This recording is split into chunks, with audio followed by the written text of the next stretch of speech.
सोचिए, एक ऐसी जगह जहां मीलों तक सिर्फ रेत ही रेत हो, जहां सूरज आग उगलता हो और पानी की एक एक बूंद के लिए लोग तरस जाते हो। एक रेगिस्तान।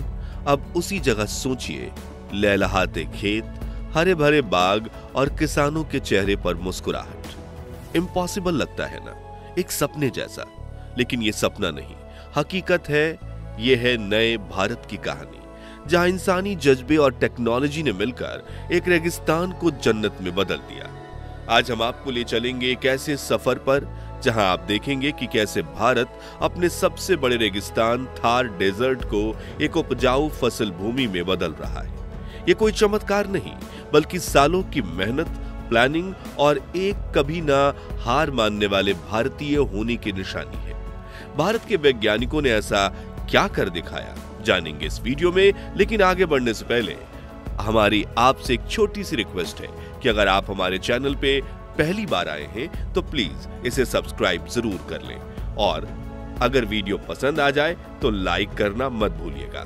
The desert. इस वीडियो को शुरू करते हैं इंडिया के सबसे बड़े द ग्रेट इंडियन डेजर्ट यानी थार रेगिस्तान से।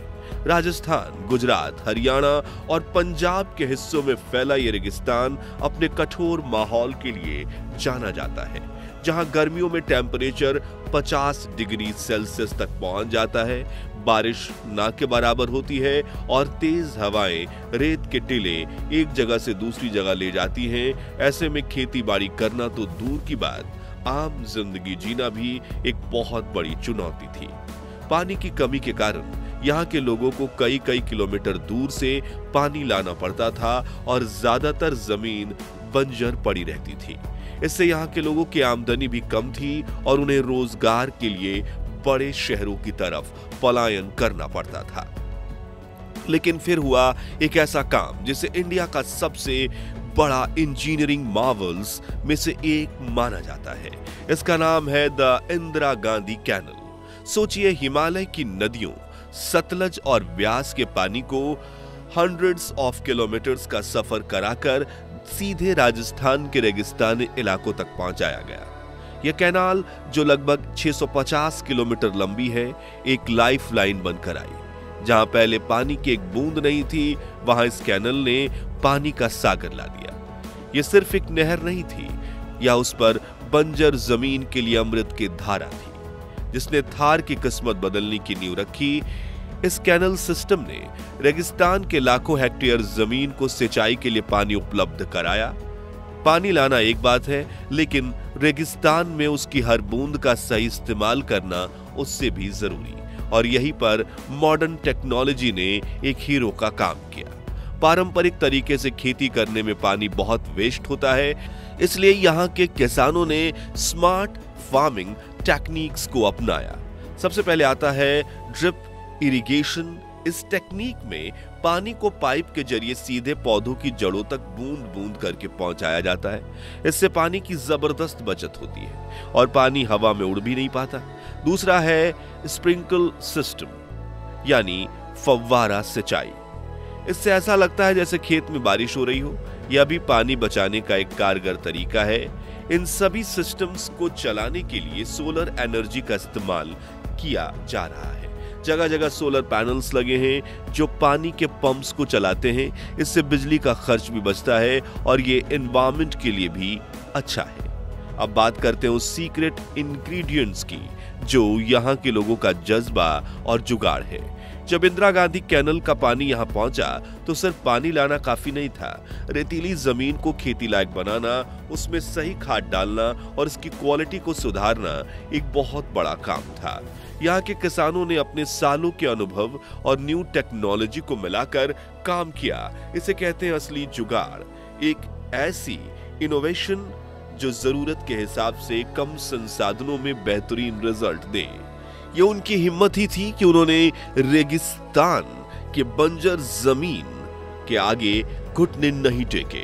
उन्होंने मेहनत की, नए तरीके से सीखे और बंजर जमीन से सोना उगाने का सपना सच कर दिखाया। ये कहानी है आत्मनिर्भरता यानी सेल्फ रिलायंस की एक बेहतरीन एग्जाम्पल। एक ऐसा इलाका जो पहले अनाज के लिए दूसरे राज्यों पर निर्भर था, आज खुद अनाज, सब्जियां और फल उगा रहा है और देश की फूड सिक्योरिटी में अपना योगदान दे रहा है। रेगिस्तान में खेती करने का मतलब ये नहीं कि आप कुछ भी उगा लें। सक्सेस के लिए सही फसल का चुनाव करना बहुत जरूरी है। यहाँ के किसानों ने ऐसी फसलों को चुना जिन्हें पानी की कम जरूरत होती है और वो यहाँ के माहौल में आसानी से उग सकती हैं। इसमें मोटा अनाज जैसे बाजरा सबसे आगे है, जो राजस्थान का ट्रेडिशनल फूड भी है। इसके अलावा सरसों, ग्वार, जीरा और चना की खेती बड़े पैमाने पर हो रही है। ग्वार, गूम और जोधपुर का एक बहुत बड़ा इंटरनेशनल मार्केट भी है।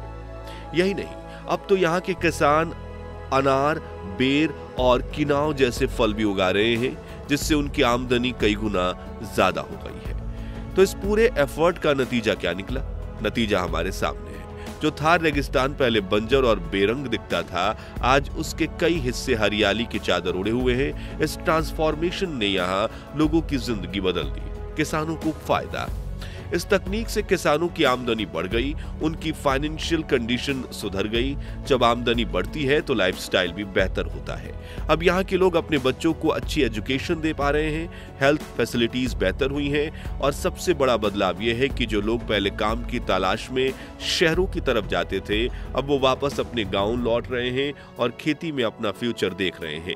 पेड़ पौधे लगाने से जमीन का कटाव रुका है और इसने रेगिस्तान को आगे बढ़ने से रोकने में मदद भी की है। हरियाली बढ़ने से लोकल वेदर पर भी पॉजिटिव असर पड़ा है। लेकिन दोस्तों, हर बड़ी सफलता के साथ कुछ चुनौतियां भी आती हैं। इतना बड़ा प्रोजेक्ट है तो चैलेंजेस भी होंगे ही। कैनाल के ज्यादातर इस्तेमाल से कुछ इलाकों में वाटर लॉगिंग यानी पानी जमने की समस्या हुई है। कहीं कहीं जमीन में नमक की मात्रा भी बढ़ गई है, जो फसल के लिए अच्छी नहीं है। पानी का सस्टेनेबल यूज यानी भविष्य में ध्यान में रखकर पानी का इस्तेमाल करना एक हमेशा बनी रहने वाली चुनौती है। सरकार और साइंटिस्ट्स इन समस्याओं से निपटने के लिए लगातार काम कर रहे हैं, जैसे कि जमीन से एक्स्ट्रा पानी निकालने के लिए ड्रेनेज सिस्टम बनाना और ऐसी फसलों पर रिसर्च करना जो नमकीन पानी में भी उग सके। तो दोस्तों, थार रेगिस्तान का ये बदलाव सिर्फ खेती बाड़ी की एक कहानी नहीं, ये कहानी है इंसानी हिम्मत की, ये कहानी है उम्मीद की। इस बात का सबूत है कि अगर सही विजन, टेक्नोलॉजी और इंसानी जज्बा एक साथ मिल जाए तो हम प्रकृति के साथ मिलकर बड़े से बड़े चैलेंज को भी पार कर सकते हैं। इंडिया ने यह कर दिखाया है कि रेगिस्तान का मतलब सिर्फ रेत नहीं, रेगिस्तान में भी जिंदगी के रंग भरे जा सकते हैं। ये कहानी हम सबको इंस्पायर करती है कि मुश्किलें चाहे कितनी भी बड़ी क्यों ना हो, उनका समाधान हमारे पास ही होता है। आपको इंडिया की यह इनक्रेडिबल अचीवमेंट कैसी लगी, नीचे कमेंट्स में जरूर बताएं। और अगर आपको ऐसी पॉजिटिव और इंस्पायरिंग स्टोरीज पसंद है तो हमारे चैनल को सब्सक्राइब करना मत भूलिएगा। मिलते अगली वीडियो में एक नई वीडियो के साथ। जय हिंद।